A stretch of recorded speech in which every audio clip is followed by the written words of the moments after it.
Hello guys, good morning. আজকে বিশেষ একটা দিন। আমাদের ব্যাকগ্রাউন্ডে হয়তো মিউজিক শুনতে পাচ্ছেন, সন্দেশ সে কব আতে হ্যাঁ। আর এই গানটা আমাদের সবারই অনেকবার শোনা, অনেক পরিচিত একটা গান। তো এই গানটা সাধারণত হয়েই থাকে 23-এ, 26-এ, 15ই আগস্ট। তো হয়তো রেকর্ড হচ্ছে কিনা আমি জানি না, সাউন্ডটা ক্যাচ করতে পারছে কিনা, কিন্তু হচ্ছে ব্যাকগ্রাউন্ডে।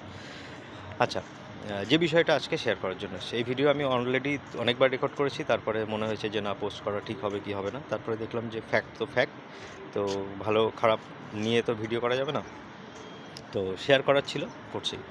ওকে, অনেকে খারাপ লাগতে পারে, তো কিছু করার নেই, বলতে হবে। ফ্যাক্ট সবার ভালো লাগবে এমন না। বিষয়টা হলো ঐতিহাসিক, যে ওয়ার্ল্ড ওয়ার 2, দ্বিতীয় বিশ্বযুদ্ধের সময় সোভিয়েত ইউনিয়ন, রাশিয়া মনে করতে পারেন, যে সেই সময় আর্মিতে একটা বিশাল বড় একটা কান্ট্রি, তো আর্মিতে কতজন, গেস করুন, কতজন মহিলা আর্মি ছিলেন, মহিলা সোলজার ছিলেন, কতজন গেস করুন। সেই সময় কতজন থাকতে পারে? 10,000, 20,000, 30,000, 40,000, 50,000, 1 লাখ, 2 লাখ, কতজন?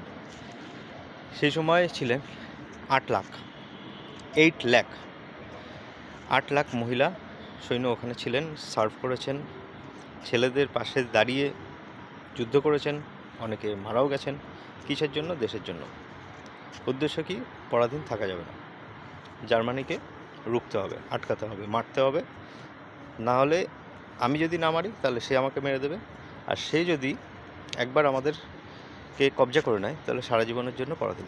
তো সেটা তাদের পছন্দ ছিল, সেটা তারা অ্যাকসেপ্ট করেননি, সেই জন্য যুদ্ধ করেছিলেন। এখন এর মধ্যে কি কারা ছিলেন? বিশেষ করে এর মধ্যে আর্মিদের কিন্তু যে শুধু মেডিক্স ছিলেন এমন না, যে আহত যে সৈন্যরা তাদেরকে ট্রিটমেন্ট করছে না, সেখানে ছিল স্নাইপার, ট্যাঙ্ক ক্রু মেম্বার, তারপরে এভিয়েটার, মানে যারা প্লেন নিয়ে যুদ্ধ করেছেন, রীতিমতো তাদেরকে নাম দেওয়া হয়েছিল যে নাইট উইচ। স্নাইপার ছিলেন, অসাধারণ স্নাইপার ছিলেন। 6 মাস 7 মাস ট্রেনিং হয়েছিল, 1 বছর ট্রেনিং হয়েছিল, তারপরে তারা ফিল্ডে চলে গেছিলেন। ওকে, তো সেখানে একজন ছিলেন প্যাভলিচেঙ্কো, নামটা হয়তো ভুল হতে পারে, তো আপনারা দেখে নিতে পারেন। তো তাকে বলা হতো যে লেডি ডেথ। তিনি নিজেই 309 জনকে মেরেছিলেন, বুঝতে পারছেন ক্যাপাবিলিটি। তো এখন তারা দেশের জন্য লড়াই করেছিলেন, তারা পরাধীন থাকতে চাননি, সেই জন্য। তো সেই সময় ভারতে কী হচ্ছিল? সেই সময় ভারতে কী হচ্ছিল? আমাদের ইতিহাস পুরো মেসড আপ ইতিহাস। তো ইতিহাসে আমরা শুধু ওই রাজা, ওই রাজার সঙ্গে যুদ্ধ, ওই সম্রাট, ওই এরকম মুঘল এসছে, এই এসছে, ওই এসছে, হাতে গুনে কিছু। আমরা কি কখনো জানতে চাই যে সেই সময় সাধারণ মানুষ কী করছে? সাধারণ মানুষের ইতিহাসটা কোথায়? অনেকে তো ইতিহাস লিখে গেছেন, তো আমাদের জানার ইচ্ছা যে আমি আমার ইতিহাস জানতে চাই। আমার দাদু, তার দাদু, তার দাদু, তার দাদু, এরা কী করছিলেন তখন? সাধারণ মানুষের অর্থনৈতিক অবস্থা কেমন ছিল? সাধারণ মানুষের এডুকেশন কেমন ছিল? তারা কীভাবে চাষবাস করতেন? তাদের ঘর বাড়ি কেমন ছিল? রাস্তাঘাট কেমন ছিল? ড্রেনেজ সিস্টেম কেমন ছিল? সব কিছু জানতে চাই না। তার বদলে অমুক রাজা অমুকের সঙ্গে যুদ্ধ, তমুক রাজা তমুকের সঙ্গে যুদ্ধ। আরে ওটা 2 জনের ঘটনা, এটা রাজায় রাজায় যুদ্ধ হয়। তো সাধারণ মানুষ তখন কেমন ছিলেন? সেখানে ধনী, দরিদ্র, মিডল ক্লাস, এই সমস্ত ঘটনাগুলো আমি জানতে চাই, বিকৃত ইতিহাসটা। তো সেইগুলো নেই।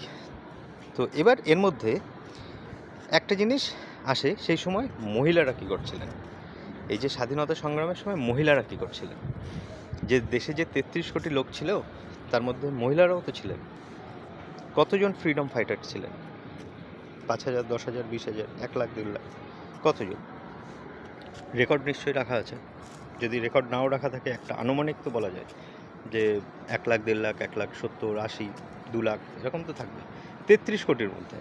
বাকিরা জাস্ট চিল করছিলেন, রীতিমতো চিল করছিল সেই সময়। নেটফ্লিক্স দেখছিল আর কোল্ড ড্রিঙ্কস খাচ্ছিল, এরকম একটা সিচুয়েশান।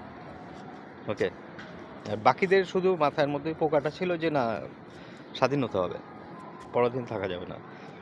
তো এই কাজটা আরও বেশি কঠিন করেছিল সেই ভারতীয়রা। ইন্ডিয়ায় যে ভগৎ সিং যিনি ছিলেন, তিনি তো মোটিভেটেড ছিলেন কোনো একটা কারণে, কারণ তার সামনে অনেক বড় যুদ্ধ ছিল। তিনি যে এত বড় যুদ্ধ ছিল যে সেই যুদ্ধর কাছে ওনার নিজের জীবনটা ছোটো মনে হয়েছে, যে এইটা কি, নিজের লাইফ সেট করব, নিজের সংসার বানাবো, এটা ছোটো ব্যাপার, এর থেকে বড় ব্যাপার আছে আমার কাছে। তো তাকে কে মোটিভেট করবে, তাই না? এখন তো আমাদের নাকি মোটিভেশন লাগে, মোটিভেশন না হলে আমরা কাজ করতে পারি না, আমাদের মানে ডোজ চাই সবসময়, মোটিভেশনের ডোজ। তো তাকে কীভাবে মোটিভেট হবে? নাকি এরকম তিনিও ছিলেন যে ঠিক আছে আজকে একটু মুড আছে, দুইজন ইংরেজকে মেরে আসি, আবার পরের দিন মনে হলো যে না আজকে তো ঠিক মোটিভেটেড লাগছে না, আজকে একটু নেটফ্লিক্স দেখে নিই, ঠিক আছে, ইউটিউবে কিছু গান দেখে নিই বা ইনস্টাগ্রামে স্ক্রল করে নিই, এরকম টাইপের ছিল? এরকম নিশ্চয়ই না। আমাদের যেটা হয়, আমাদের মোটিভেশন লাগে সকালে কাজের জন্য। তো এখন সেই সময় মহিলারা কী করছিলেন, আমি বলছি কী করছিলেন। সেই সময় মহিলারা চিঠি লিখছিলেন, শুনেছেন না, সন্দেশে আতে হে कि तुम घर कब आओगे क्योंकि ये घर सुना सुना लगता है, এটা করছিলেন। বোঝা গেল?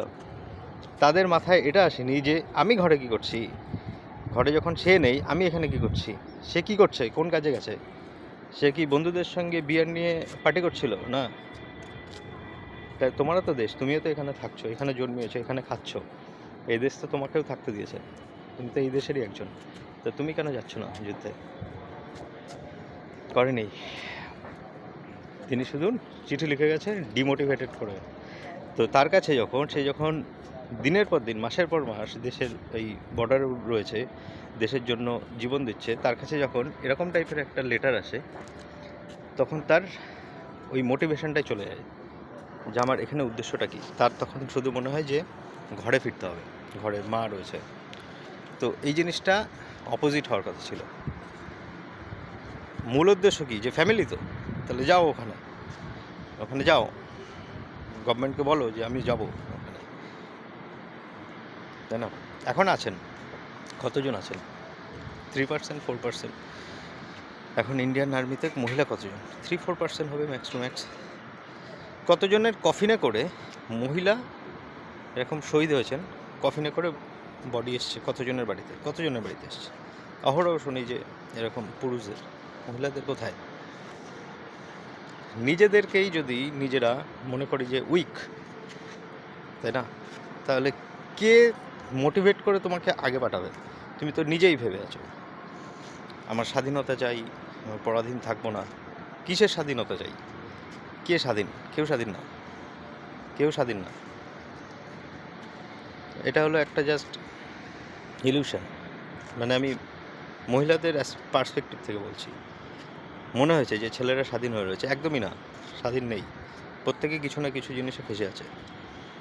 স্বাধীনতা মানে শুধুমাত্র এটা না যে ছেলেদের মতন হতে হবে, হও ছেলেদের মতন, তাই বলে ছেলেদের মতন আমি যখন তখন যেখানে খুশি বেরিয়ে গেলাম, যখন তখন বাড়ি ফিরলাম, সিগারেট খেলাম, মদ খেলাম, রাস্তায় পড়ে থাকলাম, মাতলামো করলাম, এই জিনিসটা তো না। ছেলেরা তো বর্ডারে গিয়ে মারা যাচ্ছে না, তুমিও যাও, তুমি কেন বলছো না যে আমাকেও পাঠাও?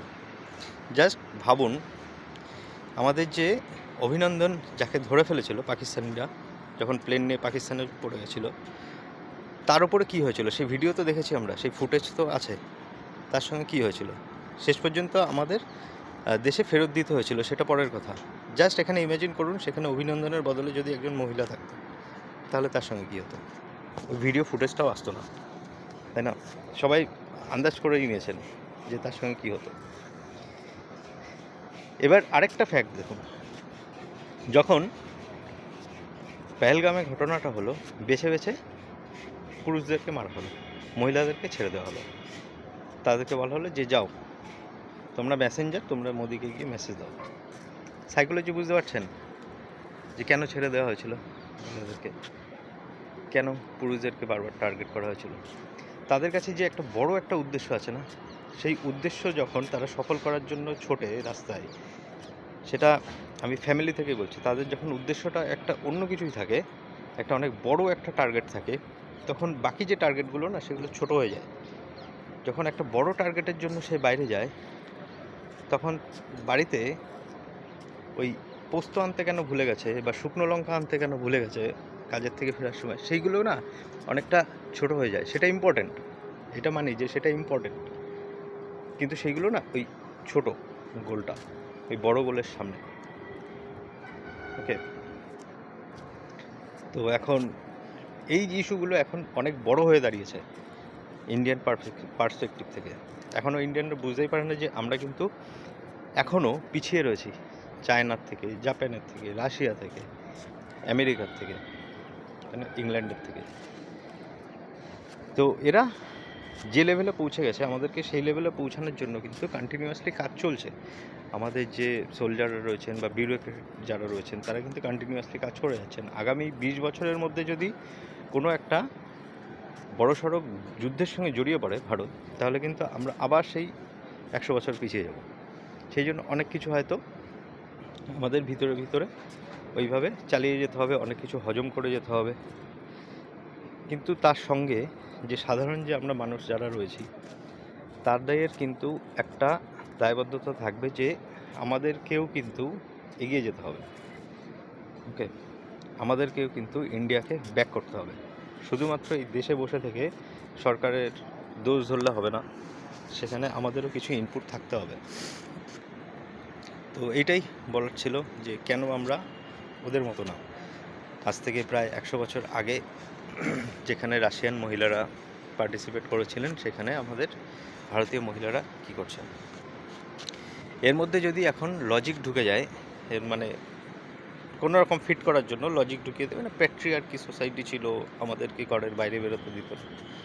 আর সেই সময় তো অনেক মহিলাও ছিলেন, সবাই ঘরে ছিলেন এমন তো না। কিছু মহিলা, হাতে গোনা কিছু মহিলা তো বাইরে এসেছিলেন, তাদেরকেও তো আমি ইতিহাসে পড়েছি, আমরা পড়েছি কিনা সেই মহিলাদের। তারা বাইরে এলেন কী করে? তারা কি সোসাইটির বাইরে ছিলেন? তা আমার প্রশ্ন হলো যে একটা হিউজ অ্যামাউন্ট মহিলা যারা, তারা কেন বাইরে আসেন? শুধু পুরুষদেরকেই কি ঠেকা নিয়ে আছে যে দেশকে রক্ষা করতে হবে? মহিলাদের নেই? পুরুষরাই শুধু ওরকম কন্টিনিউয়াসলি জীবন দিয়েই যাবে। বাকিরা কী করবে? নেটফ্লিক্স অ্যান্ড চিল, এইভাবে তো হতে পারে না। তো এই ভিডিওটা আগেও বললাম যে বেশ কয়েকবার রেকর্ড করেছি, তারপরে মনে হয়েছে যে কথাগুলো যথাযথ আছে কি না। তারপর ভেবে দেখলাম যে ফ্যাক্ট যেটা সেটা শেয়ার করতে হবে, ভালো খারাপ যাই লাগুক, এটাকে বদলানো যাবে না, সেই জন্য পোস্ট করছি।